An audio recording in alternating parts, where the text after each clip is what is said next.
키보드도 여기 쓰신다고 생각하시면 될 것 같고요. 아니, 근데 이걸 계속 누르려면 여기 있어야 될 것 같아요. 예. 죄송합니다. 예. 못생겼네요. 그러니까 제가 여기서 강의한다 생각하시고 찍으셔야 될 것 같아요. 완전히 당겨야 되나요? 아니면 아니, 그러니까 편하신 대로. 이 정도 화면이랑 같이 나오면 됩니다. 마이크 아.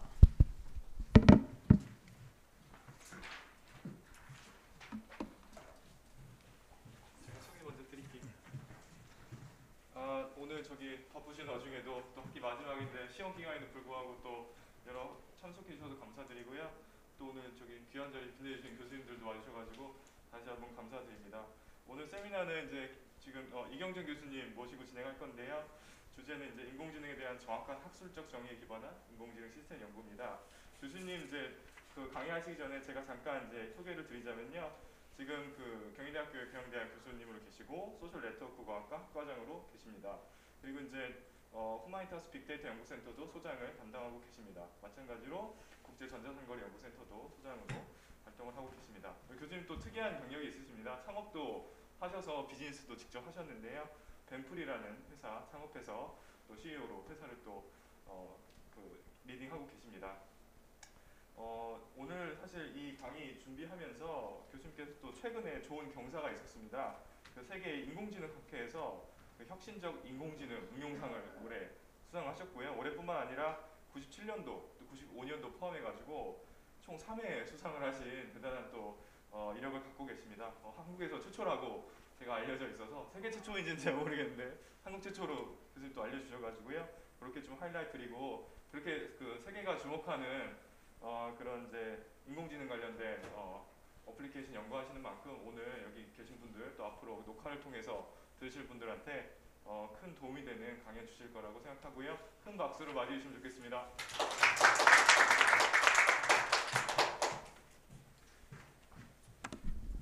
예, 박상현 교수님 소개 감사합니다. 예, 경희대 경영학과에 있는 이경전이고요. 카이스트의 석박사과정 분들께 이렇게 세미나를 하게 돼서 영광으로 생각합니다. 제가 카이스트 박사 졸업한 게 1995년인데 이제 25년인데요. 25년 동안에 석박사 세미나에 제가 강의한 거는 처음 아닌가. 아마 대전에서는 제가 석박사 세미나 산업공학과에 한번 2000년쯤 갔던 것 같고요. 한 3년 전에는 이제 대전에 학부생들의 뭐 특별 세미나로 한번 했던 것 같습니다. 그 외에 뭐 특별 과정으로는 여러 번 왔었는데요. 이게 재학생들께 강의하는 거는 특히 홍릉 학생들께는 제가 졸업하고 처음인 것 같아서 말씀드리고 오늘 또 저희 이재규 교수님께서 와주셨는데 제가 1987년, 88쯤에 인공지능을 이제 하려고 대학교 1, 2학년 때 그랬는데 그 카이스트에 세 학과에서 하더라고요. 수학과랑 컴퓨터 사이언스랑 경영과학과. 근데 수학과에서는 요람에서는 인공지능을 가르친다고 해놓고 안 가르치셨어요. 인공지능 하는 수학과 교수님 아무도 안 계셨어요. 요람에는 써 있는데. 그래서 이제 컴퓨터 사이언스 아니면 매니지먼트 사이언스를 해야 되는데 이재유 교수님이 매니지먼트 사이언스에 계시면서 인공지능에 관련된 여러 연구를 하고 계시는 걸 보고 제가 컴퓨터 사이언스로만 가면 좀 너무 재미가 없을 것 같아요. 프로그래밍만 계속 할 것 같은 느낌이 있어서 매니지먼트 사이언스로 가서 아티피셜 인텔리전스를 해야 되겠다. 그렇게 마음을 먹은 게 1988년입니다. 그래서 이재 교수님이 카이스트 그 당시에 계셨기 때문에 제가 인공지능을 하게 됐고 또 매니지먼트 사이언스로 오게 됐습니다. 그래서 교수님 이렇게 앞에 계셔가지고 좀 긴장되는데 오늘 강의를 이제 시작하도록 하겠습니다. 오늘 제목은 인공지능에 대한 정확한 학술적 정의에 기반한 인공지능 시스템 연구 이렇게 했는데 좀 제목이 좀 이상하죠. 예, 저도 어제 그냥 급하게 며칠 전에 지었어요. 그래서 정확한이라는 말이 좀 오만하게 느껴질 수도 있죠. 그래서 저 이제 정확하려고 애를 썼다 이렇게 보시면 되겠고요. 근데 그런 인공지능에 대해서 정확하게 정의하는 것이 그냥 정의만 하는 것에 중요한 것이 아니라 그것이 어떤 연구나 비즈니스나 아니면 팔러시에 다 영향을 크게 미친다.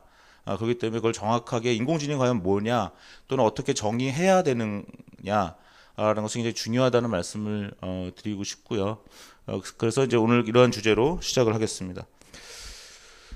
혹시 인공지능을 한번 정의해 보시죠. 혹시 인공지능이 뭐라고 생각하시는 분 정의를 한번 해보세요. 한 분만 좀 희생을 당해보시면 좋을 것 같습니다. 인공지능은 뭐라고 생각하세요? 아니면 어떻게 알고 계십니까? 저는 기억이 나는 게 대학교 때 회계 원리를 배울 때 첫 시간에 회계학에 대해서 배웠거든요. 회계의 정의. 제가 생각한 거랑 완전 다르더라고요. 그래서 첫 시간에 그 정의를 제대로 공부한다는 게 굉장히 중요하다는 것을 많은 학문에서 첫 시간에 다루는 것이 이제 정의죠. 근데 지금 인공지능이 붐이 됐는데 전 세계적으로 한 5년 동안 인공지능의 정의가 너무 많이 잘못되어 있는 것을 발견하고 있습니다. 그걸로부터 많은 사업적 실패, 정책적 실패들이 나타나고 있는 것 같아요. 많은 낭비 그런 것들이 나타나고 있는데요. 한 분만 어떻게 인공지능에 대해서 한번 정의해 보실 수 있겠어요? 박 교수님께서 예예 예. 지능을 부여하는 그런 행위라고. 예, 안 틀리시기 위해서 상당히 미니멀한 정의를 해주셨는데요. 예, 진행하겠습니다. 예, 인공지능의 정의에 가장 그나마 받아들일 만한 정의가 뭘까? 2016년에 9월 달에 스탠포드 대학 중심으로 100 Year Study라는 리포트가 나왔습니다. Artificial Intelligence and Life in 2030인데요. 2016년 9월이면 알파고가 2016년 3월에 한국에 왔기 때문에 난리가 났을 때죠. 인공지능에 대한 하이프가 극에 달했을 때입니다. 그때 9월 달에 스탠포드 대학 중심으로 이런 리포트가 나왔고요. 이 주제로는 매년 트리플 AI, 예전에는 American Association for Artificial Intelligence, 미국 인공지능학회였는데 최근에 이름이 바뀌어서 Association for Advancement of Artificial Intelligence. 그래서 아까 박성혁 교수님께서 세계 인공지능학회라고 번역해 주셨는데 뭐 직역하면 인공지능 발전 협회쯤 되지만 사실 뭐 명실상부한 세계의 최고의 인공지능 학회가 트리플 AI인데요. 트리플 AI에서 매년 이 리포트가 나온 이후로 매년 이 주제로 패널 디스커션을 합니다. 그래서 어떻게 보면 인공지능 학회를 대표하는 리포트라고 볼 수 있는데요. 리포트가 딱 나왔을 때 제가 일단 이 리포트에서 데피니션이라는 단어부터 찾았어요. 그랬더니 닐슨의 정의가 나옵니다. 닐슨은 작년에 돌아가셨습니다. 작년에 돌아가셨는데 스탠포드 대학 교수였고요. 그래서 닐슨의 정의를 사용합니다. 한번 보죠. Artificial intelligence is that activity devoted to making machines intelligent. 기계를 인텔리전트하게 하는 액티비티다. 그런데 그 인텔리전스라는 건 뭐냐? 어떤 퀄리티인데 어떤 엔티티로 하여금 function appropriately, 적절하게 기능하도록 하는 것이다 라고 되어 있습니다. 이것은 사실 닐슨의 2010년 책인 The Quest for Artificial Intelligence라는 책에 이제 나오는 내용인데요. 이 정도의 정의를 제시하면 사람들의 이제 많은 생각과 많이 다르죠. 보통 많은 분들은 인공지능을, 제가 이걸 동영상 틀어드릴까 하는데 오늘 시간이 많지 않아서 그냥 넘어가겠습니다. 영국 드라마 휴먼스에 나오는 동영상인데요. 이런 여자 로봇이 어떤 집에 도착하면서 일어나는 변화, 그 다음에 또 다른 집에서는 남자 로봇이 또 집에 있으면서 일어나는 변화들, 이런 것이 나오는데요. 많은 우리가 매스미디어, 영화나 드라마 같은 곳에서의 AI는 이렇게 사람 닮은 것, 사람과 구별되지 않는 것이 인공지능이다. 이런 걸 만드는 것이 인공지능이고 이런 걸 연구하는 것이 인공지능이라고 생각을 하고 있다는 거죠. 근데 그것은 이제 잘못됐다라는 것입니다. 왜 AI를 사람들이 그 사람에 관련된 거라고 생각하는가? 그래서 AI에 대한 어떠한 잘못된 컨셉션, imitating human, 사람을 흉내낸다라는 개념은 사실은 어디서 온 거냐면 앨런 튜링의 이미테이션 게임이라는 것에서 나왔다는 거죠. 앨런 튜링 하면 아시다시피 컴퓨터 사이언스의 아버지죠. 튜링 어워드 하면 컴퓨터 사이언스 노벨상이죠. 아직 우리나라에서 컴퓨터 사이언스의 노벨상인 튜링 어워드가 아직 안 나왔는데요. 카이스트가 지금 개교한 지 몇 년이 됐는데도 아직 노벨상이 안 나오고 있습니다. 정말 여기 반성해야죠. 교수님들, 학생들, 저 졸업생 다 반성해야 되는데 꼭 노벨상이 빨리 10년, 20년 내에 나왔으면 좋겠습니다. 어쨌든 이 컴퓨터 사이언스의 아버지인데요. 이 컴퓨터 사이언스의 아버지가 얘기한 개념이 이미테이션 게임이죠. 이미테이션 게임은 사실은 머신 싱킹에 대한 오퍼레이셔널 데피니션으로 나온 거예요. 그래서 can machine think라는 질문을 했죠. 앨런 튜링이. 기계는 생각할 수 있을까?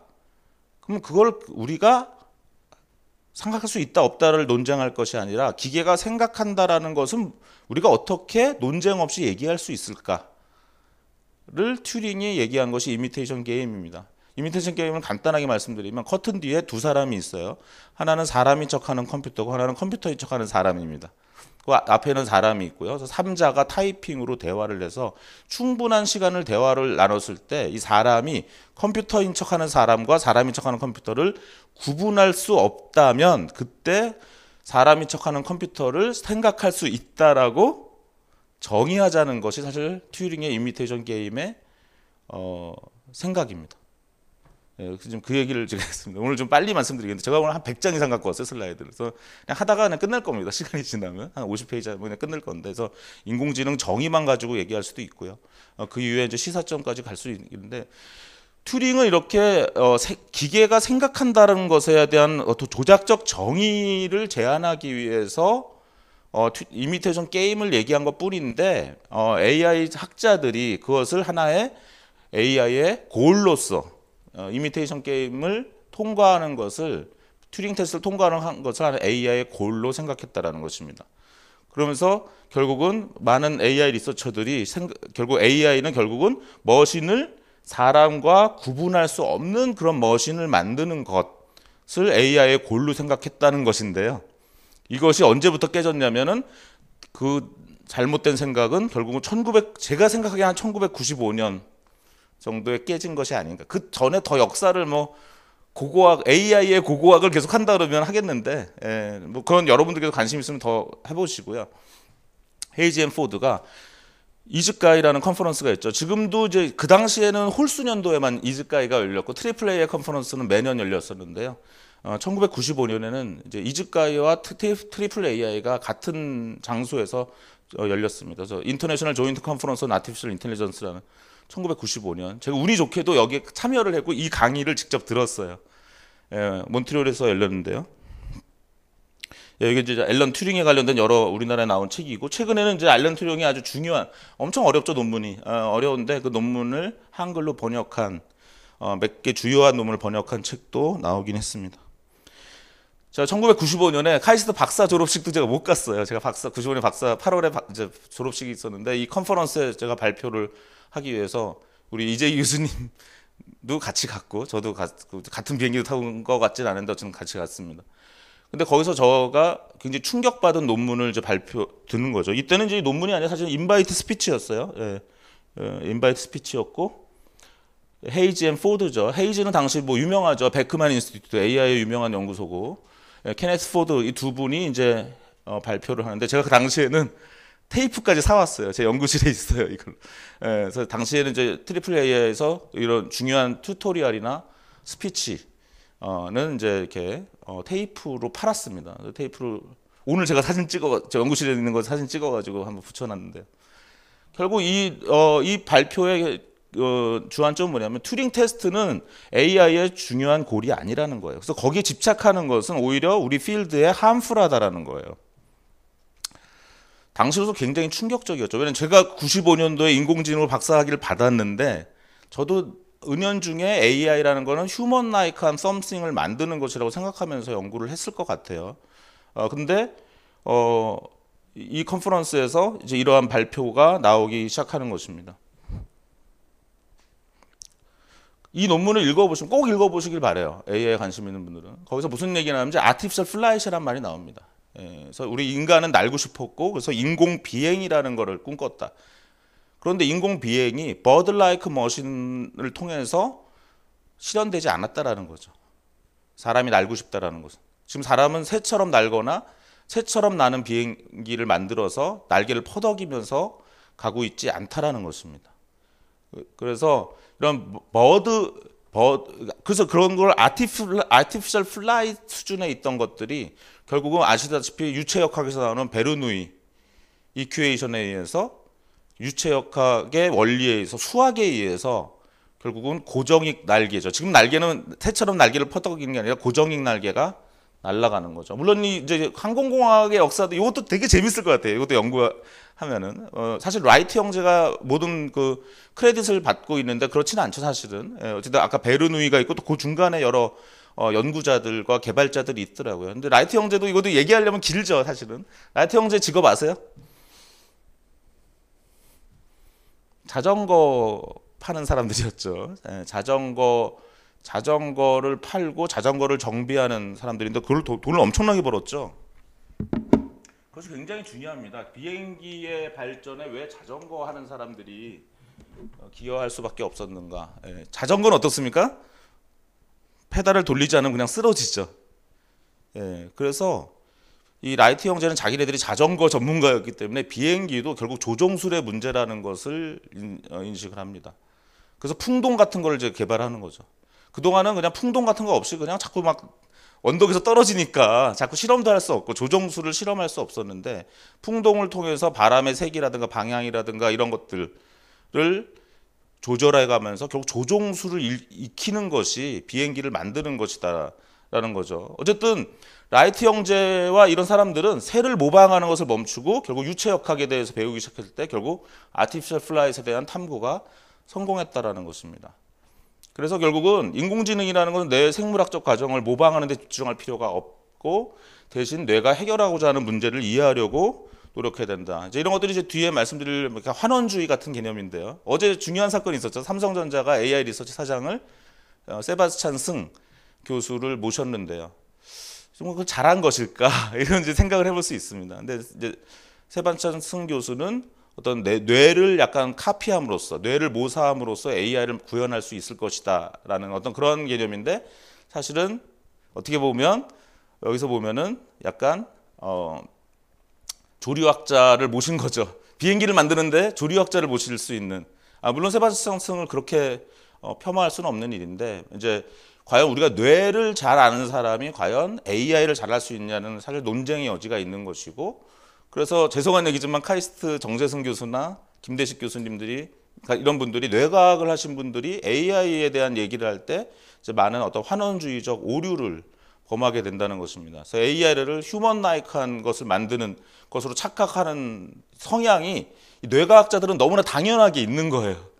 예, 마치 여러분들 에드워드 윌슨 사회생물학자 통섭이라는 책을 읽어보면 저는 굉장히 기대를 가지고 그 책을 읽었어요. 통섭이라는 것이 학문의 통합. 이거 학자들은 늘 생각하죠. 하지만 제가 그 통섭이라는 책을 읽어보니까 이거는 통섭에 관한 책이 아니라 환원주의예요. 생물학이 모든 세상의 학문을 설명할 수 있다. 사회학도 설명할 수 있고 심지어는 경영학도 설명할 수 있다. 이런 것들은 사실은 사회학자나 경영학자나 경제학자들이 보기에는 좀 환원주의일 수밖에 없는 거죠. 이제 약간 이제 그런 의미입니다. 오늘 그래서 그런 의미로 좀 말씀을 드리고요. 그래서 현대적 의미의 인공지능이라는 것은 이런 이제 결론부터 말씀드리면은 인간을 닮은 기계를 만드는 것이 아니라 오히려 합리적으로 행동하는 기계를 만들어야 되는 것이다. 그래서 영화 허나 그죠? 엑스마키나 웨스트월드, 휴먼스 이런 영화를 자꾸 보는 것은 인간을 닮은 AI라는 그런 개념으로는 성과를 내지 못할 것이다라는 이제 칼럼을 제가 2017년에 쓴 거고요. 사실은 그 튜링 테스트 컨시더드 함풀이라는 헤이즈 앤 포드의 발표가 큰 영향을 미쳐서 이것이 1995년에 나온 이 러셀 노빅의 AI a Modern Approach라는 텍스트북을 탄생시켰다라고 저는 봐요. 그러니까 그때 뭐냐면 동시대에 그런 반성이 있었던 거예요. AI에 대한 관념에 대해서 휴먼 라이크냐 아니냐. 그래서 이 책이 1995년에 첫 편이 나왔는데요. 이 책을 보면은 제가 이것도 고고학을 따지면 다 이제 95년판, 2003년판 다 따져서 헤이즈 앤 포드 논문을 95년판부터 벌써 레퍼를 했는지 다 봐야 되는데 제가 그렇게까지는 보지 않았고 적어도 현재판에는 아까 헤이즈 앤 포드를 이제 인용을 챕터 1에서부터 하고 있어요. 거기서 이제 챕터 1에 보면 이렇게 2x2 매트릭스가 나와서 AI를 보는 관념이 4가지라는 거죠. 띵킹하는 머신을 만든다라는 생각, 액팅하는 머신을 만든다는 생각, 그다음 휴먼 라이크한 머신을 만든다는 생각, 레셔널한 머신을 만든다는 생각. 그러면서 이 2x2 예를 들면 thinking humanly, acting humanly가 이제 튜링 테스트고요. 이쪽이 thinking rationally가 약간 economics approach 정도 될까요? utility based. 그다음에 이쪽은 약간 코그니티브 사이언스. 그러면서 그렇게 세게 얘기하지, 저처럼 세게 얘기하진 않지만 이 러셀과 노빅의 주장은 이것이 올바르다라는 거죠. 액팅 레셔널리 하는 머신을 만드는 것이다라고 얘기하는 것이고, 이것이 사실은 AI의 모던 어프로치라는 거예요. 모던 어프로치. 예. 예. AI가 이 학술적 정통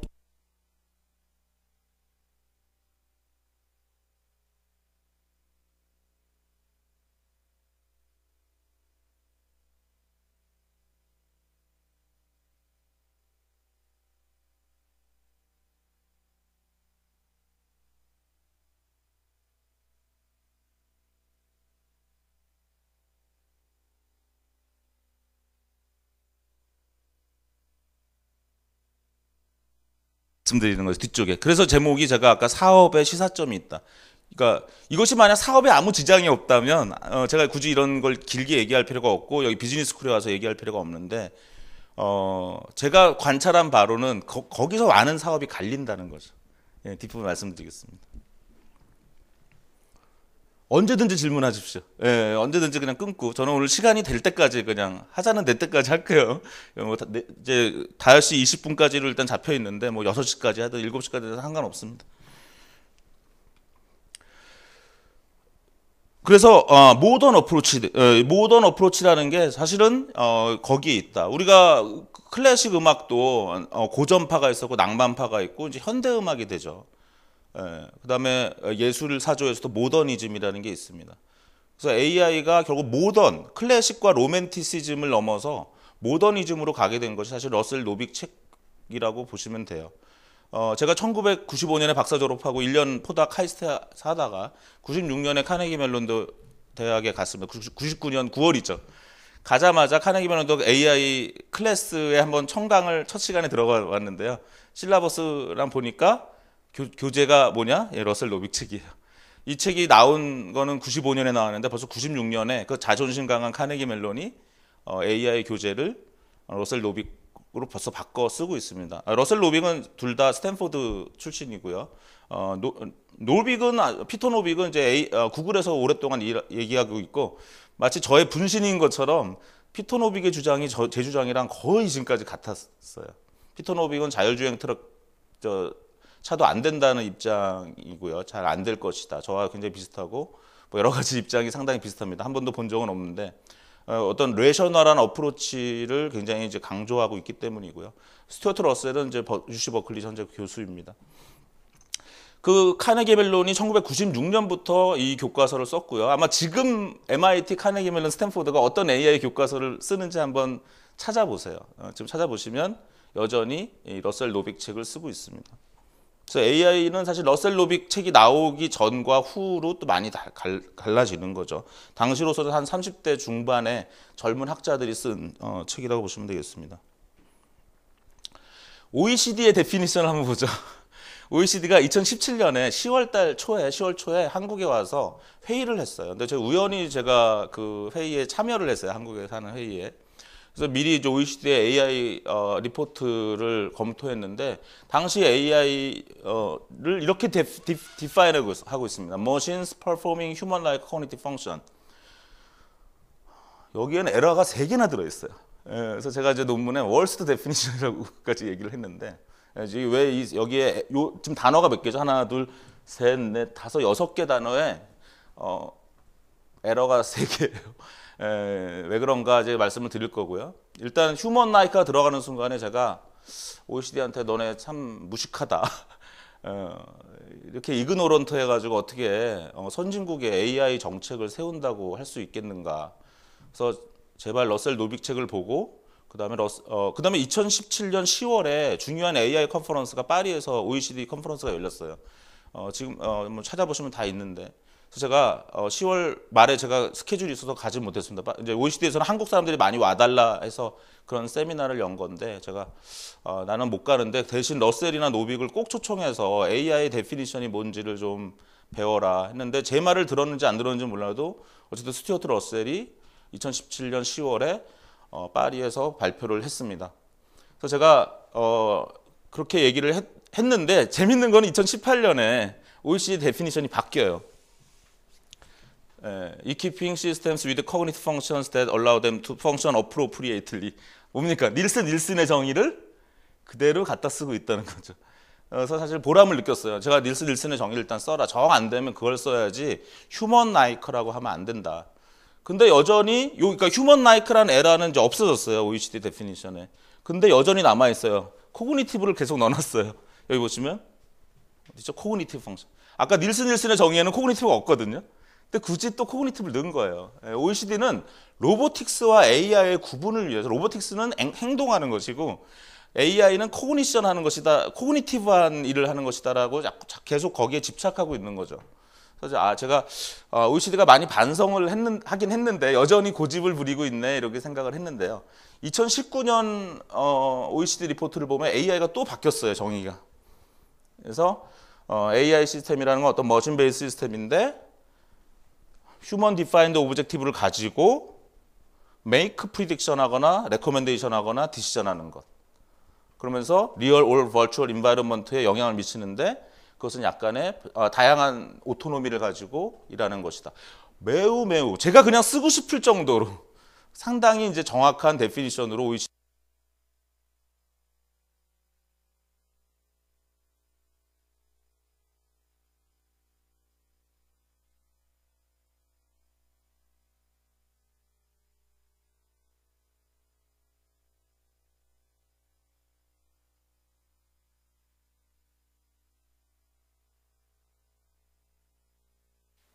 네. 그럼 빨리 자기의 에러를 고칠 수 있는 조직이라는 거는 확실하게 느꼈습니다. 이따가 요 휴먼 디파인드 오브젝티브라는 것이 어떤 의미인지 말씀을 드리죠. 저는 한국에서 이런 주장을 굉장히 오래 외롭게 한 4, 5년 한 것 같아요. 근데 이제 세계적으로도 이제 거의 정리가 돼가는 것 같아서 기쁩니다. 올해 이제 트리플 AI가 올해는 뉴욕에서 열렸고요. 요즘 이제 이 에틱스 뭐 이런 거에 많이 관심이 있어서 AI Ethics and Society라는 컨퍼런스가 이제 그동안 예전에는 워크숍이었는데 3년 전부터 이제 컨퍼런스가 됐고 ACM과 트리플 AI가 같이 하는 거의 탑 컨퍼런스가 됐어요, 이제. 제가 이번에 이제 가서 이 발표를 들었는데 아주 반가운 논문이 하나 나왔습니다. Defining AI in Policy vs Practice라는 간단하게 말씀드리면 연구지는 옥스포드 대학의 OII, 그 다음에 워싱턴 대학, 그 다음 하버드, 꽤 괜찮은 대학들이 하고 있고요. OII는 뭐 아시다시피 인터넷 정책이나 이쪽으로 아주 유서 깊은 인스티튜트고, 제가 봤을 때는 이제 옥스포드의 그 마틴 스쿨 또는 뭐 퓨처 라이프 인스티튜트 거기는 약간 실수를 많이 하고 있어요. 닉 보스트롬이나 이런 쪽에서는 슈퍼 인텔리전스 그래가지고 많은 실수를 좀 하고 있고. 인문학자들이 너무 과학 철학에 또는 과학적 분야에 이제 들어와서 상당히 많은 실수를 하고 있는 조직이라고 저는 보고 있고 OII는 그래도 그거를 이제 옥스포드의 마틴 스쿨이 좀 범하고 있는 오류를 잡고 있는 커렉션 해주고 있는 그런 연구가 이번에 나온 겁니다. 그래서 이 연구가 뭐냐면은 AI에 대한 어떤 정의가 많이 없지 않느냐. 그래서 많은 정부 기관도 AI가 뭔지도 모르고 지금 막 정책을 세우는데 문제는 폴리시 메이커들은 대부분 휴먼 라이크 데피니션을 갖고 있다는 거예요, AI에 대해서. 그런데 AI 전문가들은 그런 레셔널한 그런 걸 가지고 있고 그래서 휴먼 라이크한 AI가 휴먼 라이크라고 보는 그러한 펄러시 메이커들이 워낙 많은데 그 사람들이 그래서 AI가 앞으로 무슨 뭐 쓰레시 있고 뭐 어쩌고 하는 그러한 어떤 부정적 영향에 대해서 굉장히 강조하는 경향을 띈다라는 그런 내용입니다. 여기 보시면 그래서 AI 리서처 그런 얘기고요. 그래서 그걸 약간 이제 아주 간단한 다큐멘트 빈도 분석 정도로 해가지고 보여줬다 이렇게 보시면 되겠습니다. 여기 보시면 팔러시 다큐멘터는 AI를 휴먼 싱킹 가장 어떻게 보면 가장 잘못된 거죠. AI가 뭐 생각할 수 있다라고 믿는다거나 AI가 휴먼 라이크 띵킹하는 그런 기계를 만드는 가장 잘못된 생각을 많이 갖고 있다라는 거고요. 오히려 리서처들은 이런 사람들도 있기는 있지만 대부분은 이런 레셔널 여기는 I로 표현했는데 사실은 I로 표현할 필요는 없습니다. 레셔널 아까 러셀 노빅 책에 그냥 쓰면 여기서도 그걸 인용하고 있지만 굳이 아이디얼이란 말을 여기 보시면 이제 레셔널이랑 아이디얼 또는 rational 이렇게 얘기를 하고 있는 거죠. 그래서 역시 그 아까 말씀드린 러셀 노빅을 인용하면서 이제 보고 있는 거고요. 그래서 결국은 여기 보시면 AI 리서처들은 28%만 휴먼 라이크라는 개념이 데피니션에 들어가지만 팔러시 메이커들은 62%가 휴먼 라이크가 들어가고 그것이 이제 어떤 실수다라는 그런 의미라고 보시면 되겠습니다. 그래서 그 요즘 아시다시피 AGI, Artificial General Intelligence, 뭐 앞으로 뭐 일반 인공지능이 된다는 거 그런 것도 이제 일종의 저는 그냥 뻥이라고 생각하는데 그런 하입은 결국 다 휴먼 라이크 AI를 휴먼 라이크하게 보는 데 있다. 그래서 이런 거 this is a problem. 예, 휴먼 라이크로 보는 것 자체가 이제 프로블럼이 된다. 예, 이제 그런 말씀입니다. 뭐 그렇게 어느 정도 보시면 되겠고요. 예. 그 휴먼 라이크라는 말이 들어가는 순간 가장 문제가 되는 것은 바이어스가 있고 이모션이라는 의미가 포함되어 있는 개념이기 때문에 AI와 대치된다. 그러니까 어떻게 보면 오랜 기간 AI 학자들이 그런 착각 속에 살다가 1995년에 조금씩의 코렉션을 거쳐서 뭔가 진화해서 모던하게 발전했는데 아직 그 수준이 안 된 거죠. 우리가 모든 학문에 처음에 접근하거나 모든 개념에 처음에 접근하면 그런 실수를 이렇게 반복하게 되잖아요. 그럼 가장 라셔널리티에 가까운 어떤 비헤이비어가 아니라 그런 기능을 머신에게 주는 건데 휴먼 라이크라는 데피니션을 사용하는 순간 거기서 이제 라셔널리티에서 벗어나서 이 이모셔널한 것과 비헤이비어한 것과 뭐 바이어스된 그런 게 다 들어가는 다 들어가고 일단 말씀드리면 이제 과학성이 없어지는 거죠. 예, 좀 더 말씀드리면 이제 그것이 뭐 단순히 어떤 생각의 차이가 아니라 과학적으로 구현 가능하냐의 문제까지 또 연결이 돼 버리기 때문에 이제 그렇게 된다고 보시면 되겠습니다. 하나 더 약간 이거는 인문과학적 너무 재미있는데 조지 자카디키스의 In Our Own Image라는 책인데 이거 간단히 말씀이 뭐냐면 인간은 자기가 만든 문명에다가 자기를 투영한다 그런 성향이 있다라는 거예요. 이 책의 기본은. 그래서 성경에 보면 창세기에 인간은 흙으로 만들어졌다라는 표현이 있는데 그거는 뭐냐면 이 책의 주장에 의하면 당시의 인간의 문명은 흙으로 만든 문명이었다는 거죠. 집도 흙이고 그릇도 흙이었기 때문에 인간은 또 죽음은 흙으로 돌아갔기 때문에 인간은 흙으로 만들어졌다라는 관념이 형성됐다라는 거예요. 근데 인간이 상하수도 시스템을 만들거나 그럴 때 인간은 상하수도 시스템이라고 생각했고요. 인간이 태엽시계를 만들었을 때는 인간은 태엽시계, 태엽이 멈추면 죽는 것이다. 인간이 뭐 전기나 화학이나 통신을 만들었을 때만 그때마다 인간은 자기가 만든 문명에다가 자기를 투영했다라는 거예요. 그럼 지금 인간은 유발 하라리니 뭐니 좀 똑똑한 척하는 분들이 다 무슨 얘기합니까? 인간은 알고리즘이다.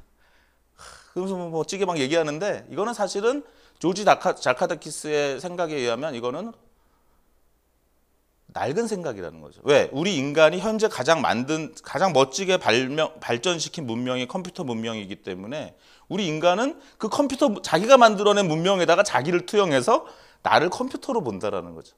그래서 이 컴퓨터를 우리가 발전시키면 인간이 될 거라고 생각을 하는 거예요. 인간과 컴퓨터가 같은 걸로 보는 거죠. 그거는 마치 창세기에서 인간을 흙으로 만들었다고 생각한 거와 크게 다르지 않은 환원주의적 생각이라는 거죠. 그래서 인간은 기계가 아니고 기계는 인간이 될 수 없고 인간은 알고리즘이 아니면 알고리즘은 인간이 될 수 없다라는 생각을 한번 해볼 필요가 있다. 지금 굉장히 프리베이라는 어떤 생각들이 인간은 알고리즘이고 그런 것이 굉장히 멋진 생각인 것처럼 그것이 굉장히 진보된 생각인 것처럼 얘기되지만 사실은 우리가 긴 역사 속에서 결국 인간이 만들어낸 문명에 자기 자신을 투영하는 것에 불과할 수 있다는 것입니다. 머신러닝도 사실은 데피니션을 정확하게 들고 가야 그래서 머신러닝이 들어간 비즈니스도 잘 이해할 수 있고 머신러닝이 들어간 시스템의 팔러시도 할 수 있다는 거예요. 그래서 제가 이제 머신러닝의 정의는 그냥 간단하게 넘어가는데 정확한 정의만 말씀을 드리면 뭐 역시 대가들의 정의가 맞아요. 오래 가요 그냥. 왜? 고민한 거거든요. 자존심을 걸고 고민한 거기 때문에 결국은 탐 미첼의 정의가 여전히 맞습니다. 그래서 결국 어떤 컴퓨터 프로그램이 런한다라는 건 뭐냐면 얘가 익스피리언스를 함에 따라서 태스크 T에 대한 퍼포먼스가 올라가면은 된다라는 거죠. 결국은 뭐 그렇게 이해를 하시면 되겠고요. 이거는 이제 러셀 로빅의 정의인데 이거에서 에이전트는 러닝한다. 그것이 퍼포먼스를 퓨처 태스크에 대해서 여기서 메이킹 오브저베이션이라고 얘기했는데 사실 익스피리언스죠. 그래서 익스피리언스에 대해서 익스피리언스가 늘어남에 따라 어떤 태스크에 대한 퍼포먼스가 올라갈 가능성이 있는 시스템 이 정도라고 보시면 되겠습니다. 여기 보시면 이제 그렇게 여기 improve 말이 있으니까요. 그 정도 말씀드리고요. 그래서 이제 이거에 관련된 뭐 정책 페이퍼 같은 거를 좀 써봤고요. 이거 조금 빨리 넘어가면 그래도 말씀드리면 제가 AI에 대한 어떠한 정확한 걸서 AI에 대한 잘못된 관념이 크게 네 가지가 있어요. 첫 번째는 AI가 하나의 엔티티로 보는 관념. AI는 디서플린 이름이죠. 방법론. 제가 대학교 때 수학과를 갈까? 인공지능을 한다고 하면 인공지능 학문을 하러 가는 건데 많은 사람들은 인공지능을 하나의 엔티티로 보고 있다는 겁니다. 뭐 대표적인 실수를 한 사람이 스티븐 호킹 같은 사람이죠. 뭐 AI가 뭐 발전돼서 뭐 인류가 멸망한다. 뭐 이런 얘기들은 이제 AI를 하나의 엔티티로 보는. 아까 OECD도 마찬가지죠. AI를 machines performing 이렇게 봤다는 거고. 또 그 외에도 여러 뭐 이렇게 비전문가적인 AI 리터러처, 인문사회 쪽에서 막 얘기하는 그런 논문이나 이런 데서도 그냥 AI를 그냥 AI as intellectual machine. 하지만 확실히 AI 교과서 레벨, 닐슨 교과서, 리치 다 유명한 교과서입니다. 옛날에 러셀 노빅 나오기 전에 1980년대 교과서들이죠. 그런 교과서들은 역시 그래도 AI 교과서이기 때문에 액티비티, 스터디. 그러니까 AI라는 것이 디서플린 이름이라는 거 너무 당연한 건데 뭐 그냥 넘어가고요. 그다음에 AI가 이제 about human. 그래서 이제 자꾸 사람보다 뭐 잘하는 거다. 사람만큼 뭐 심지어 메리엄 웹스터마저도 그런 휴먼을 자꾸 넣는다는 거죠. 데피니션에. 이제 그런 것들은 아까 말씀드린 것처럼 조금 극복돼야 될 것들이다. 오히려 허버 사이먼이 훨씬 난 거죠. 이게 좀 가리고 있군요. 결국은 허버 사이먼은 결국은 AI is the artificial, science of the artificial. 우리가 뭐 MIS 분야에 이제 뭐 아시다시피 뭐 디자인 사이언스다, 소셜 사이언스다, 뭐 내추럴 사이언스다 이런 이야기를 하잖아요. 근데 이제 허버 사이먼은 역시 그 아티피셜에 대한 인공물에 대한 과학이다. 이렇게 보고 있고요. 그럼 이제 아까 지금 말씀드린 거예요. 이거 슬라이드 중복됐네요. 넘어가겠습니다. 그다음에 또 하나는 이제 좀 넘어간다면 아까 휴먼 라이크와 레셔널이 있다면 또 하나는 이제 thinking 머신이냐, acting 머신이냐. 이 thinking이라는 말이 들어가는 것이 맞느냐 하는 것이 있는데 사실은 그것도 논쟁의 여지가 있죠. 그래서 사실은 이제 코그니티브라는 말이 들어가는 것이 맞느냐라는 거죠. 예를 들면 이제 닉 보스트롬의 정의에서도 이런 코그니티브라는 표현이 들어갔는데 사실은 이제 이것은 사실 인지과학적으로 보면은 샌드위치 모델이라고 하거든요. 퍼셉션을 하고 코그니션을 하고 액션을 한다. 근데 사실은 이 코그니션이라는 것이 꼭 있어야 되는 것이 아니다. 또는 퍼셉션과 액션이 붙어 있기도 하고, 그래서 우리가 이런 샌드위치, 퍼셉션과 코그니션과 액션을 완전히 구분하는 그런 것 자체가 사실은 좀 낡은 그런 인지과학적 개념이다. 그런 말씀도 이제 드릴 수 있겠습니다. 그래서 우리가 결국은 액션하는 것만을 해야 미니멀하게 정의하는 것이지 거기에 어떤 코그니션이라는 개념을 꼭 넣어야 될 필요가 있는가라는 말씀을 드리고요. 그래서 인공지능은 그런 생각하는 개체를 만드는 학문이 아니다. 이거는 이제 아시다시피 심리학이나 조직행동론에서도 많이 얘기되는 거잖아요. 우리 옛날에 인지주의냐 행동주의냐 뭐 해서 그런 것들과 관련이 또 된다고도 볼 수가 있겠습니다. 그래서 이런 트러디셔널한 샌드위치 모델이 사실은 상당히 많이 비판받고 있다. 그런 말씀을 드리고요. 그다음 네 번째로는 이거는 이제 비판은 아니에요. 그러니까 제가 인공지능에 대한 정의를 조금 더 확장해 보려고 했던 건데요.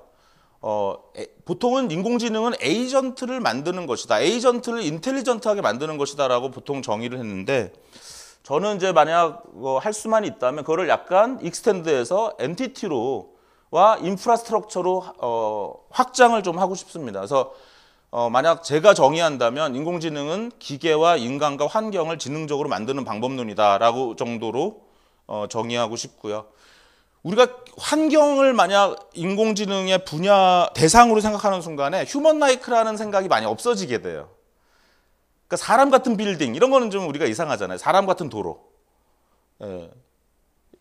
제가 이제 환경이란 말도 사실 시스템 이론적으로는 정확한 표현은 아닙니다. 근데 이제 쉽게 말씀드리면 환경이고 정확하게는 뭐 인프라라고 얘기해야 되는데요. 어쨌든 그래서 지능적인 환경 또는 인프라를 만든다 하면 여기 휴먼 라이크 우리가 어떤 하나의 기계를 자꾸 생각하니까 휴먼 라이크가 그 안에 생각이 깃들지만 사실은 우리가 인프라스트럭처나 인바이러먼트까지 인텔리전트하게 우리가 만드는 것이 AI의 범위라고 생각하는 순간에는 이제 휴먼 라이크라는 생각이 많이 없어지죠. 예, 이제 그런 효과도 있고요. 아까 제가 닐슨의 정의 말씀드렸잖아요. 적절히 행동한다. 이게 사실은 뿌리가 있더라고요. 뿌리는 어디에 있냐면 이 엘버스의 IEEE 시스템 매니지 사이버네틱스 1991년 논문에 있습니다. 거기서 인텔리전스에 대한 정의를 여러 개 할 수 있지만 이 엘버스는 어떤 자기의 시스템의 성공 확률을 높일 수 있도록 적절히 행동하는 능력이 인텔리전스다.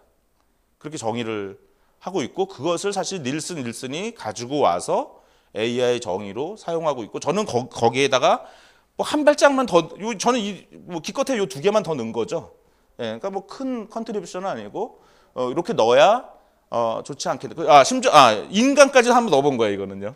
예, 왜냐하면 인간 자체를 더 지능적으로 만드는 것이 인공지능의 하나의 영역이다. 뭐 아시다시피 이건 둘 다 영역이 있는 것입니다. 요 밑에는 마이클 조던 맞나? 예, 버클리 교수가 인텔리전트 인프라스트럭처라는 개념을 많이 얘기하거든요. II. 그래서 AI는 아티피셜 인텔리전스, II는 인텔리전트 인프라스트럭처, 그다음 IA는 이제 인텔리전스 오그멘테이션. 이건 뭐죠? 인간을 이제 확대하는 거죠. 그래서 어떻게 보면 앞으로의 AI 영역은 크게 이러한 머신, 인간, 그다음에 환경 또는 인프라스트럭처를 인텔리전트하게 하는 것이고 그 인텔리전트라는 건 뭐냐? 얘가 속한 시스템의 궁극적 목표 달성을 위해서 적절히 행동하도록 만드는 거라는 거죠. 이건 알버스의 정에서 온 건데 이것을 신기하게도 아까 말씀드린 것처럼 OECD 정의가 사용하고 있다는 거죠. 아까 OECD의 2019년 데피니션이 for set of objective given by human이잖아요. 휴먼이 준 오브젝티브를. 근데 이것이 이렇게 정리해야 AI 시스템이나 AI 폴리시가 이제 깨끗하게 정리가 돼요. 그 정도로 정리를 해놓으면. 그렇지 않을까요? 예. 그 정도 말씀드리고요. 여기서 이제 더 나가죠, 이제. 이게 왜 점점 여기까지 해놓으면요. 이제 functioning appropriately라는 게 뭐냐? 그럼 제가 이 엘버스 논문에 있는 내용을 가져온 거예요. 그죠? act appropriately. 이건 결국은 success의 확률을 높이는 것이고, 그 success는 결국 뭐냐? 그 시스템의 ultimate goal을 서포트하는 behavioral sub goal을 어치브하는 것이다 라고 정의가 되어 있고요. 결국은 어떤 success는 근데 그 success의 시스템의 goal은 누구한테 누가 줍니까? 익스터널이 주죠. 스테이크홀더들이 주는 거죠. 그죠?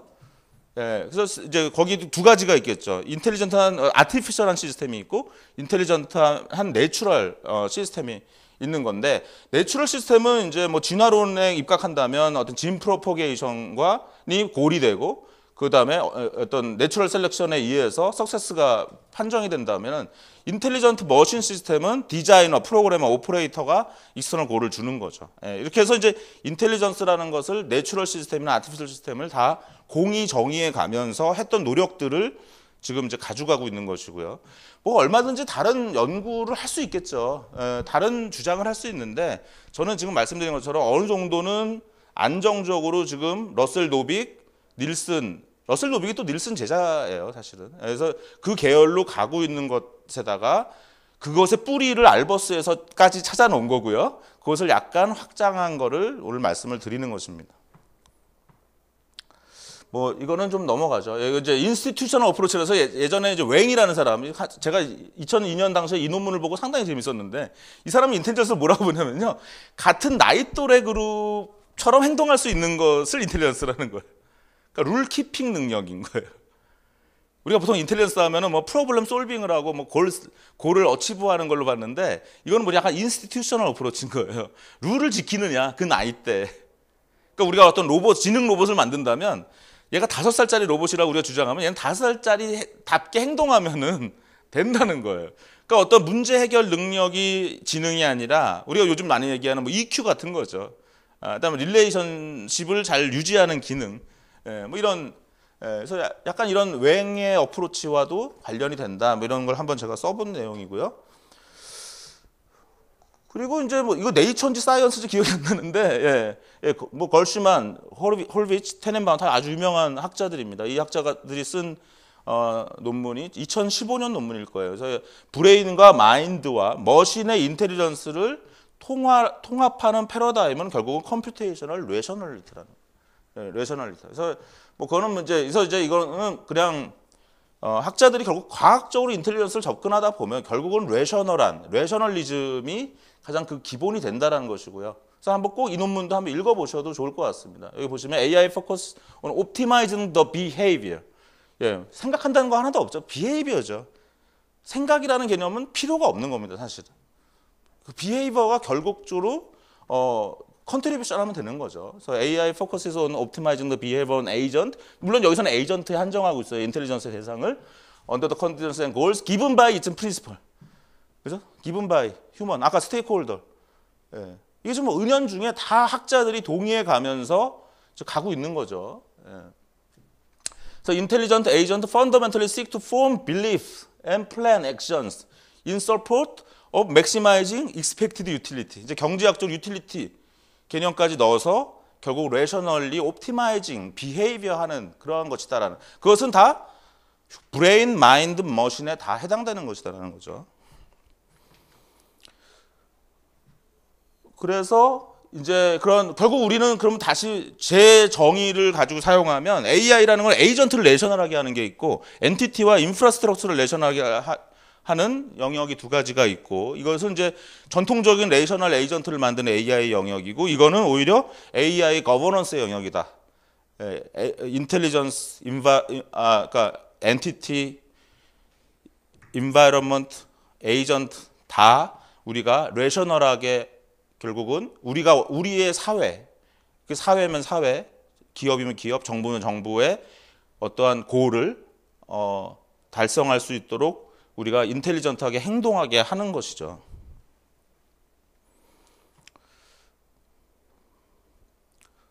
그런데 이제 이렇게 여기서 이제 더 나가야 되는 거죠. 더 나가야 되는 게 뭐냐면 거기서 최적화 이론으로 연결이 돼야 되는 거예요. 그럼 레셔널리즘이라는 것은 결국 구체적으로 가면 이제 옵티마이제이션이죠. 그래서 저는 제가 아까 매니지먼트 사이언스에서 AI를 했다고 했는데 저는 너무 행복한 게 제가 매니지먼트 사이언스에서 훈련을 받았다는 것이 오히려 지나고 보니까 AI를 제대로 하는 방법이 된다는 거예요. 매니지먼트 사이언스 학부 때 맨날 배운 게 옵티마이제이션이죠.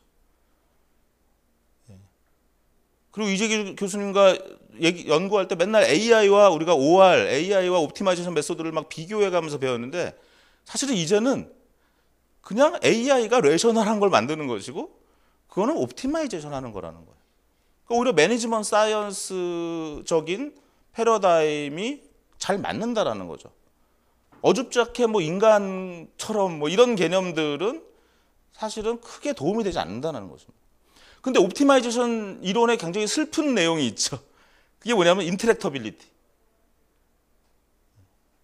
상당히 많은 문제들이 인터랙터블하다라는 거예요. 옵티멀 솔루션이 얻어질 수 없다는 거예요. 컴퓨터가 아무리 좋아져도.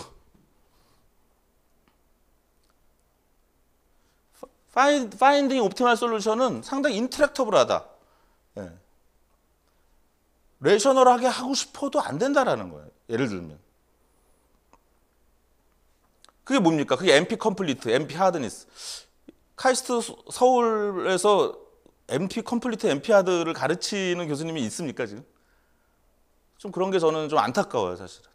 예전엔 그래도 차동환 교수님도 있고, 대전에 뭐 성창석 교수님, 뭐 김영대 교수님, 약간 그런 옵티마이제이션, 사실은 가르쳐야 되죠.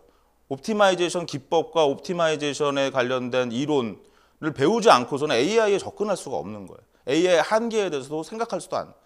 막연하게 지금 많은 AI에 대한 관념이 데이터가 들어가고 컴퓨터 파워가 세지고 시간이 들어가면 그냥 학습이 될 것이다. 근데 계산 이론과 MP 컴플리트, MP 하드니스를 공부하면 안 돼. 아무리 해도 안 돼. 안 되는 문제들이 존재해라는 그러한 것이 있는데 그런 개념 자체가 계산 이론을 배우기 전에는 그냥 막연하게 데이터가 많아지면 많아질수록 컴퓨팅 파워가 커지면 커질수록 된다라고 믿으니까 지금 AI에 대한 비현실적인 그런 전망들이 나올 수 있다라는 것입니다. 그래서 제가 쓴 그 논문에 봐라, 옵티마이제이션으로 정의되지 않은 AI 문제가 있나 좀 봅시다. 그래서 A-스타 알고리즘도 결국은 finding an optimal path, 지네틱 알고리즘도 결국은 옵티마이제이션. 제가 이제 많은 오토메이티드 시어리 앤 프로빙이라는 AI 기법도 결국은 옵티마이제이션, 머신러닝도 결국은 옵티마이제이션. 그래서 여러 리터러처를 봐서 많은 것들이 옵티마이제이션이라는 걸로, 딥러닝조차도 아시다시피 사실 난리니어 옵티마이제이션이죠. 그러니까 딥러닝, 난리니어 옵티마이제이션이 어떤 성질을 갖는다라는 거를 배워야 딥러닝을 배우는 게 의미가 있는 것이고, 난리니어, 난컨벡스 옵티마이제이션은 다 로컬 옵티마에 빠질 수밖에 없다라는 걸 알아야, 그럼 딥러닝으로 된 그 결과는 늘 옵티말 솔루션을 구하는 것이 아니라 엉뚱한 로컬 옵티맘에 빠져서 결국 그건 현실에서는 그것을 에러라고 부른다는 거죠. 에러가 발생할 수밖에 없는 시스템이다. 결국 머신러닝 베이스된 시스템은 다 에러에 빠질 수밖에 없는 시스템이다라는 것을 인정할 수 있어야 된다는 것입니다. 리인포스먼트 러닝도 옵티마이제이션. 그래서 이제 챗봇도 마찬가지죠. 챗봇. Dialogue also be considered as optimal decision making. 우리가 어떤 챗봇을 만들 때 챗봇이 그렇게 안 되는 이유는 뭐냐면 챗봇이 하는 그 리절트에 대한 퍼포먼스는 계산할 방법이 없는 거예요.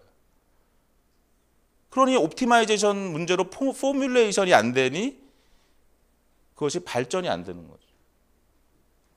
결국은 최근에 그래도 가오라는 사람, 마이크로소프트랑 구글 연구자들이 쓴 논문이 Conversational AI라는 건 결국 Finding Optimal Policy to Maximize the Expected Reward in Reinforcement Learning Framework. 이 논문이 이제 이거예요. 이 논문. 결국은 챗봇을 만들려면 그 챗봇에 있는 그 다이얼로그를 옵티멀 디시전 메이킹 문제로 봐야 그 다음부터 스텝이 된다는 거죠.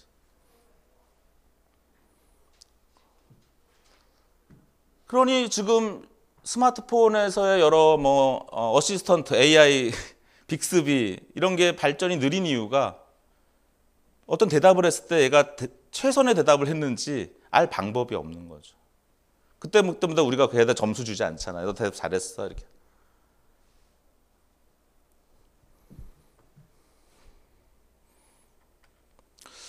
그래서 방금 말씀드린 한글로 좀 정리한 거는 결국은 적절히 행동한다라는 말은 합리적인 말이고 합리적이란 말은 최적화한다는 것인데, 그러면 이제 최적화 이론을 우리가 배워야 되는데, 최적화 이론에서 아까 말씀드린 그 MP 컴플리트, MP 하드니스로 1970년대에 튜링 어워드를 많이 받아갔다는 거예요.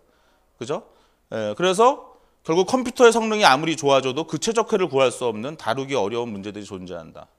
결국 딥러닝도 결국 비선형 최적화 문제 아니야. 결국은 뭐냐? AI의 어떤 이름으로 포장된다 하더라도, 그 어떤 AI 방법론이 나온다 해도 많은 문제들이 있어서 그 인공지능 시스템은 어떤 제약이 있는 상태에서는 최적화를 구할 수 없다라는 것이고, 최적화를 구할 수 없다라는 것은 결국 실수한다는 뜻이고, 결국은 실수가 치명적인 분야에서는 조심스럽게 사용할 수밖에 없다. 그래서 AI는 지금 여기에 나오는 비즈니스 임플리케이션은 뭐냐면 실수해도 되는 분야에 지금 써야 된다. 그런 회사들이 돈 번다. 뒤에 이제 사례를 말씀드리겠습니다. 그래서 도메인을 잘 정해야 된다. 도메인에 따라서 만약 실수가 치명적인 데는 사람이 책임질 수밖에 없는데, 한편 퀀텀 컴퓨팅이 발전함에 따라서 풀 수 있는 문제가 많아진다는 의미도 되기 때문에 퀀텀 컴퓨팅 같은 그러한 트렌드 부분은 계속 우리가 지켜볼 수밖에 없다라는 것입니다. 이런 것들을 최근에 이제 논문으로 써서 이거는 사실은 이제 구글이랑 UN 에스캅, 그다음에 APRU, 카이스트가 APRU에 들어가 있더라고요. 아시아 퍼시픽 림 유니버시티인가? 그래서 공동 연구에서 최근에 이 리포트를 냈고요. 아마 아직은 지금 퍼블리시가 공식적으로 안 되는데 아마 한두 달 내에 될 걸로 판단이 됩니다. 예. 예. 예.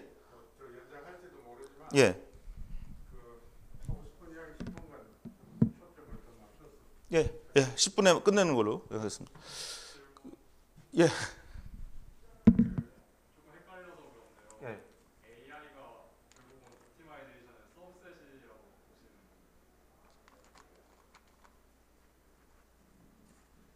아니죠. 옵티마이제이션 영역이라는 학문이 있고 A라는 학문이 있으면 뭐 겹친다거나 뭐 그렇게 봐야 되겠죠. 두 개가 정확하게 구분되는 지점이 어딘지. 구분된다는 게 옵티마이제이션은 그냥 옵티마이제이션 문제고요. 그럼 프로블럼과 그 푸는 방법의 셋이라면 AI는 어떤 아까 말씀드린 것처럼 제 정의에 의하면 엔티티와 에이전트와 그러니까 어떤 인바이러먼트를 옵티마이징 하는 거죠. 어떻게 보면 예, 그 시스템에 잘 맞도록 행동하게 하는 방법론이라고 보시면 되죠. 마치 그 질문을 좀 제가 얘기하면 수학과 AI의 뭐 구분이 되는 게 뭐냐 이렇게 자꾸 이런 말씀하시는 거랑 비슷하기 때문에 예. 그래서 이 논문이 이제 방금 말씀드린 내용을 좀 쓴 내용이고요. 예, 주로 팔러시 관점에서 일단 썼습니다. 그래서 이제 이걸 비즈니스 쪽으로 더 쓰지는 않았어요. 이거는 좀 정책과 관련된 연구 프로젝트였기 때문에 예, 그렇게 했고요. 여기 썼던 것이 이제 여기 제가 그냥 이런 머신러닝 시스템이 데이터로부터 배우지 않느냐. 근데 왜 팔러시 메이커들은 데이터로부터 또는 히스토리부터 배우지 않는가. 그래서 이제 뭐 이런 내용도 좀 넣었어요. 그래서 AI가 일자리를 없앤다고 하는데 사실은 그림을 그리는 카메라 기술, 그림을 자동화하는 카메라 기술이 화가들을 오히려 사진사로 변신시키고 화실을 사진관으로 바꾸고 수많은 직업을 만들었다. 마차에서 자동차가 발명되면서 마부들이 직업을 잃은 것 같지만 사실 역사적 사실은 마부들이 자동차 운전사로 변신했고 더 많은 직업이 일어났다라는 거죠. 그래서 약간 그런 부분도 같이 설명한 내용이고요. 그래서 최근에 이제 한국 경제에 자동화 연결이 일자리를 만든다. 그래서 저는 굉장히 중요한 리서치 토픽이라고 생각해요. 지난 3, 4년은 너무나 AI가 일자리를 없앤다. 이게 그냥 뭐 어떤 상식이 돼서 이것이 정책에 막 나오고 이제 그런 문제를 근데 그것이 다 AI에 대한 잘못된 생각. 피해가 너무 큰 거죠. 아까 제가 그 하버드와 옥스퍼드, 워싱턴 대학이 쓴 논문도 결국 AI를 휴먼 라이크로 보는 사람들이 결국은 그 AI에 대한 어떤 스레트, 그 다음에 뭐 잡 이런 얘기를 아주 너무 심하게 얘기하고 있다라는 걸 지적한 거였는데 뭐 저랑 똑같은 그런 생각이라고 보시면 되겠습니다. 그럼 이게 무슨 비즈니스 임플리케이션 뭐냐? 네, 당장 페퍼가 망하잖아요. 페퍼가 2015년에 처음 나올 때 이렇게 휴먼 라이크한 프로덕이니 제가 그때 봤을 때 실력이 없는 사람이라고 볼 수밖에 없었다는 겁니다. 죄송한 얘기지만. 그래서 제가 2014년 8월 페퍼가 2015년에 나왔지만 이미 이런 개념 이미지들이 다 돌아다닐 때였기 때문에 제가 이 글에서 그 페퍼는 망할 것이다. 그렇게 쓸 수밖에 없었고 여기 2018년 10월 기사인데요. 페퍼가 2015년 가을에 나와서 기업들과 3년 계약을 대부분 했습니다. 그럼 이제 재계약을 해야 되는데 이 기사에 따르면 85% 이상이 계약을 하지 않았다. 휴먼 라이크. 근데 미국 사람들은 냉정해. 미국 사람들은요. 페퍼가 망할지 저랑 비슷하게 알고 있었어요. 레셔널 퍼스펙트를 갖고 있기 때문에 그냥 바퀴 달린 태블릿이지 그게 무슨 로봇이고 그게 무슨 AI야. 그 다음에 휴먼 라이크하게 아무리 하려고 해봤자 되지 않는다는 거죠. 당시에 이 글에서 제가 MIT에서 지보라는 로봇이 나왔고 이걸 크라우드 펀딩으로 팔고 있지만 이것도 실패할 것이다. 왜? 제가 지보의 동영상을 보면 다 휴먼 라이크. 그러니 어프로치가 잘못된 거죠. 챗봇도 비슷하죠. 그래서 이제 영화 허 같은 거 지금 뭐 이제 애플의 시리도 스탠포드 출신들이 만든 거지만 사실 시리도 처음에 나올 때부터 휴먼 라이크 했고 어떠신가요? 2011년에 나온 시리가 지금 9년이 지났는데 잘 동작하나요? 9년에 비해서 많이 발전했나요? 그때도 날씨 물어봐도 대답했고 음악 틀어줬고 내일 아침에 몇 시 깨워줘 이것까지 했거든요. 지금 똑같죠. 그래서 우리가 고양이한테 한국말을 10년 동안 가르친다고 해서 한국말을 배우지 못하는 것처럼 어떠한 한계가 있는 시스템은 거기에 시간과 데이터가 들어간다고 해서 점핑하지 못한다는 것입니다. 지금 한국에서도 혹시 카이스트 학생분들 중에서 챗봇 연구하시는 분들은 제발 실증주의에 기반하셨으면 좋겠어요. 실증주의. 과연 챗봇이 성공한 사례가 하나라도 있는지 저한테 꼭 알려주시기 바라요. 저는 발견 못했어요. 굽네 치킨 챗봇 하나 발견했어요. 근데 굽네 치킨은 뭐냐면요, 대화하는 게 아니라 그냥 메신저 스타일인데 4번 누르면 주문이 되는 거예요. 너 어떤 치킨 먹을래? 너네 지금 여기지? 결제 이거지. 대화하는 게 아니라 메신저 스타일에 그냥 체크하는 거라는 거죠. 대화로 비즈니스가 끝까지 가는 챗봇은 없다. 너무 슬픈 일은 국내외 최고의 챗봇 개발 회사라는 회사들의 홈페이지를 가보시라는 거예요. 그럼 이런 게 연구가 돼야 되지 않나 싶어요. 거기 가보면 그럼 챗봇이 그 회사의 챗봇이 제대로 작동하는지 한번 체크를 해주시길 바래요. 저는 한 번도 제가 잘 몰라서 예.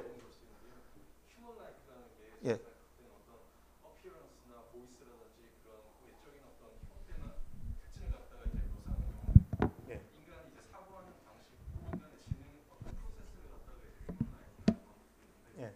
사실 그런 챗봇 같은 경우는 그 아티피셜 인텔리전스가 사람과 대화하기 때문에 사람이 생각하는 방식, 사람 커뮤니케이션하는 방식을 갖다가 휴먼 라이크라는 이유로 비즈니스에서 효과적이다. 그러면 좋겠으나 그런 방법론이 없다는 거죠. 그것이 그렇게 하고 싶으면 그것을 옵티마이제이션 문제로 포뮬레이션 하기 전에는 어렵다는 거예요.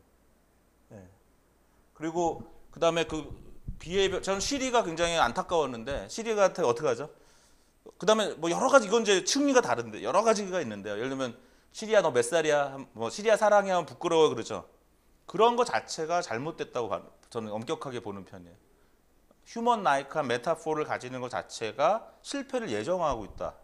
오히려 그렇게 보고 있어요. 그러니까 오히려 그런 것도 뭐 여러 가지 이제 아시다시피 로봇 분야의 여러 연구와 개념들이 있는데, 예. 오히려 뭐 부적절한 답변입니다라고 얘기하는 것이 낫다는 거죠. 근데 그것이 어떤 휴먼 라이크 메타포를 갖는 순간에 그걸 다 감당할 방법이 없어요. 예. 그렇게 한번 생각해 보시면 되겠고요. 그래서 챗봇의 경우도 사실 자기 회사의 챗봇도 없는 경우가 거의 대부분이고 그 챗봇이 작동이 제대로 되는 경우도 없다. 오히려 한국의 샌드버드, 미국 회사지만 한국 사람이 만든 샌드버드는 이 김동신 대표가 한겨레 신문에 인터뷰한 것이 챗봇은 안 된다 라고 했거든요. 2017년에. 그래서 너무 깜짝 놀랐어요. 이렇게 훌륭한 사람이 있나. 역시 이런 회사는 전혀 챗봇 쪽 하지 않고 메시징 API 쪽으로 해서 지금 1,000억 이상의 펀딩을 받고 가고 있다는 것입니다. 그래서 이런 AI를 뭐로 볼 것인가, 그리고 AI 기술 현황을 어떻게 판단할 것인가에 따라서 굉장히 이제 이건 더 논쟁적일 텐데요. 셀프 드라이빙 카 언제 될까요? 완전 자율차.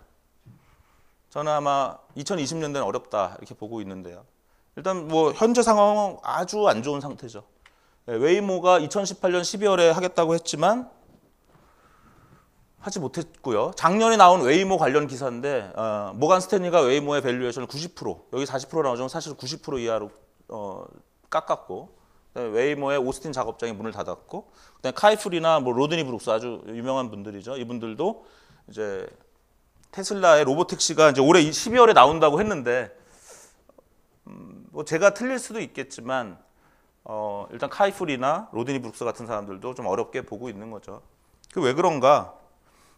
올해 3월에 일단 스타스키 로보틱스라는 자율주행 트럭 회사가 문을 닫았는데 이 CEO가 미디엄에 쓴 글입니다. 그래서 AI가 타임에 따라서 케이퍼빌리티가 이렇게 올라갈 줄 알았는데 기하급수로 현실은 이제 S자 커브로 이렇게 된다라는 거죠.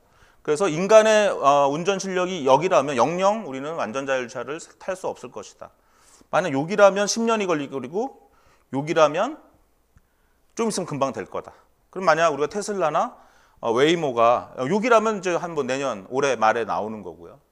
근데 이제 이 사람은 적어도 여긴 것 같다. 그래서 10년 동안은 안 될 것 같다. 10년 동안 서바이벌 할 회사는 별로 없지 않느냐. 웨이모가 올해 2조 5천억 투자를 받았는데요. 미국 애널리스트들은 평가가 냉정했죠. 알파벳이 별로 투자하지 않았기 때문에 웨이모가 돈이 안 된다는 거를 이제 구글이 알고 있다. 그래서 내년 이맘때 이제 웨이모의 그 돈이 다 이제 그 바닥이 나는데요. 2조 5천억이 또 이제 내년 1년 만에 다 소진이 되는데 내년 이맘때쯤에 이제 웨이모가 파산할 거냐 아니면 추가 투자를 또 받을 거냐 이제 하는 그러한 상황에 놓여 있습니다. 그게 왜 그러느냐? AI가 실수를 하는 시스템이라는 거예요. 그것을 너무 우리가 간과하고 있다는 거예요. 모든 영역에서 AI는 실수하는데 우리 박상혁 교수님이 AI 많이 하시지만 AI 하는 사람들은 AI가 너무 부족한 걸 잘 알잖아요. 너무 에러가 얼토당토하는 에러가 난다는 걸 아는데 그걸 어떻게 사람이 죽고 사는 완전 자율주행차에 쓰겠어요. 그러면 무작정 그동안 자율주행 스타트업은 데이터를 넣어서 되겠지 하는데 그런 건 상당히 비과학적인 어프로치죠. 그럼 이경전은 비관론자냐? 절대 그렇지 않습니다. 저는 2005년에 MMORPG와 인공지능이라는 논문을 정보과학실에 쓸 때 바둑은 충분히 이길 수 있다. 바둑이라는 문제는 이거는 그냥 옵티마이제이션 프로블럼이고 사람이 배워야 되는 인공 시스템이기 때문에 훨씬 더 쉽다라는 거죠. 그래서 이게 우리가 어떤 AI 방법론의 특징과 도메인의 특징 두 가지를 잘 비교해서 판단할 수 있는 능력이 있어야 된다는 거죠. 아까 이제 퀀텀 컴퓨터 얘기고요. 5시 20분이 됐습니다. 그 뒤에는 잠깐 말씀드리고, 요거는 올해 제가 그 인공지능 혁신적 인공지능상을 받은 사례인데요. 프론텍이라는 중소기업 프로젝트를 했던 거고요. 아까 상을 3번 받았다고 말씀주셨는데 1995년에는 우리 이재 교수님이 제가랑 같이 했던 제가 이제 석박사과정 논문을 썼던 대우조선 시스템으로 상을 받았고요. 97년엔 제가 이재 교수님 밑에서 포닥을 하면서 현대건설 로지 상을 현대건설의 시스템으로 상을 받은 사례입니다. 올해 이제 오랜만에 23년 만에 한번 상을 받았는데 이게 대우조선에 있던 스케줄링 시스템, 당시 이제 이런 스페이셜 스케줄링, 뉴럴 네트워크 같은 걸 당시에도 사용했던 흔적이 남아 있고요. 현대건설 같은 경우는 이제 케이스 베이스 리즈닝으로 했던 사례입니다. 올해 받은 상은 이렇게 이 민수홍 사장님 이 너트의 불량품을 찾아내는 이런 것들이 불량인데요. 이런 불량품을 찾아내는 프로젝트를 했던 거고, 이제 이런 비전 검사기가 있고 여기에 너트가 올려지면요, 한 바퀴 도는 동안에 사진을 이렇게 위아래서 찍어가지고 0.2초 안에 얘가 불량인지 아닌지를 체크해야 되는 것인데요. 이 비전 검사기 사장님은 AI를 몰라가지고 이걸 못하겠다고 사장님한테 얘기한 거예요. 그래서 이제 민수홍 사장님이 저한테 말씀해서 한번 해볼 수 있겠느냐. 해보자. 그래서 한 7개월짜리 프로젝트였고요. 이런 데이터를 카테고리별로 1000개를 달라고 그랬습니다. 그래서 우리가 보통 이러한 영상 인식 프로젝트는 카테고리별로 1000개 정도를 달라고 해야 일단 일이 시작될 수 있는데 한 400개, 500개를 받았는데 저희가 이걸 약간 오그멘테이션해서 일단 하긴 했고요. 첫 한 달은 그 모델을 못 찾았는데, 그래서 여기 슬라이드는 뭐냐면 이 딥러닝이라는 게 어떠한 문제를 무조건 푼다라는 보장이 없는 프로젝트죠. 그래서 첫 한 달은 못 풀었지만 결국은 찾아냈다 하는 거고요. 그 다음에 재밌는 거는 처음에 그 회사에서 오는 이미지는 이런데요. 이걸로 바로 넣으면 될 리가 없죠. 이거를 다 전처리해서 이렇게 만들었고요. 그 다음에 저희가 이거를 또 딥러닝 모델을 직접 개발한 게 아니라 옥스포드에서 개발한 VGG16이라는 걸 썼어요. VGG16는 224 곱하기 224거든요. 그래서 이거를 750 곱하기 750을 224 곱하기 224로 줄여가지고. 그럼 뭡니까? 이건 노회어 문제죠. 저희가 전처리까지는 저희가 하고 그 다음에 나머지는 옥스포드 시스템을 그냥 오픈소스 무료니까 이걸 그냥 갖다 써가지고 했더니 돼버린 거죠. 물론 이렇게 넣었을 때 처음에 한 달은 찾지를 못했어요, 저희도. 하지만 여러 딥러닝 논문을 봐가면서 결국 이제 파라미터를 찾아냈다 이렇게 보시면 되겠고요. 이거는 한 1억밖에 돈을 안 받은, 국가에서 1억을 회사에 주고 그거를 또 저희 일부를 저희 연구팀에 준 프로젝트인데요.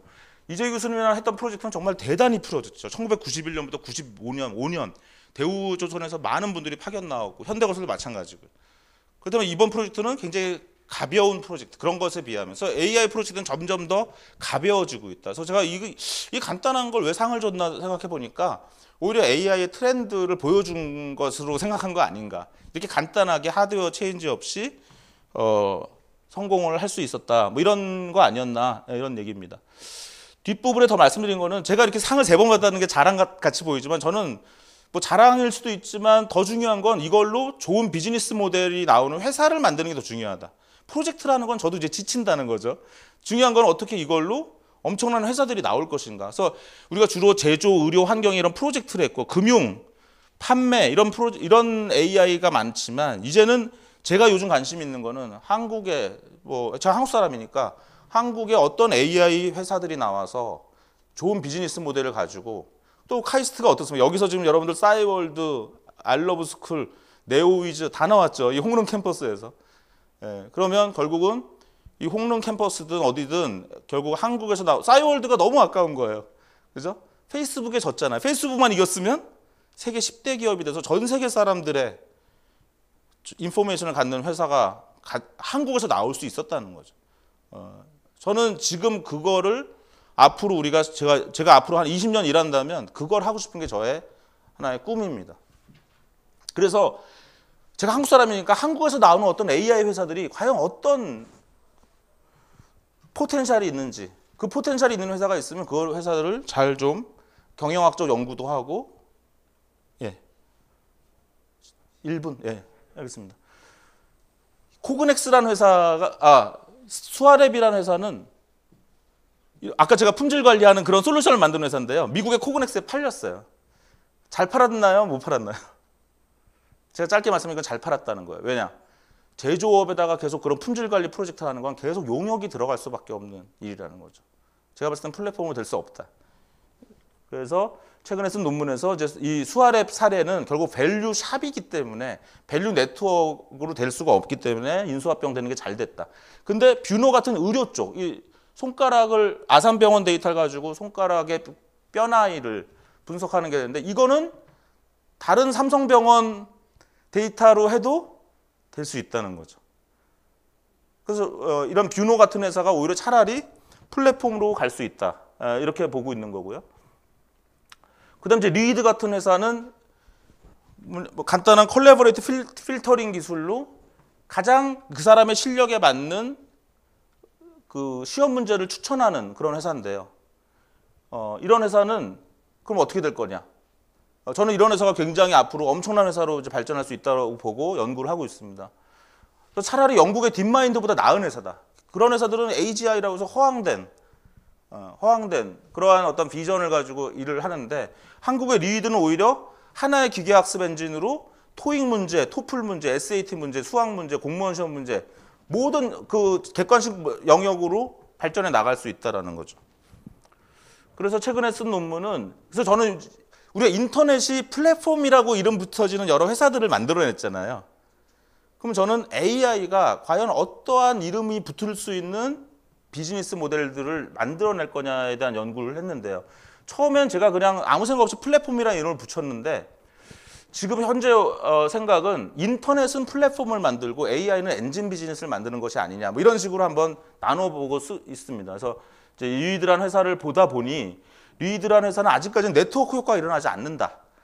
인터넷 회사는 네트워크 효과가 일어나서 플랫폼이 됐는데 그래서 저는 데이터 효과라는 말을 만들어 봤어요. 그래서 어떠한 엔진이 데이터를 연료로 해서 우리가 보통 요즘 4차 산업혁명 시대의 연료가 데이터라고 얘기하잖아요.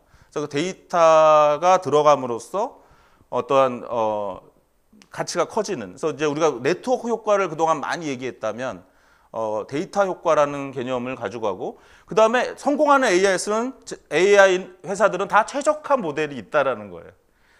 최적화 모델이 없어서는 없고는 이제 일이 되지 않는다. 그래서 아까 말씀드린 AI의 정의에 따라서 이제 그렇게 진행될 수 있다 이런 말씀을 드리고요.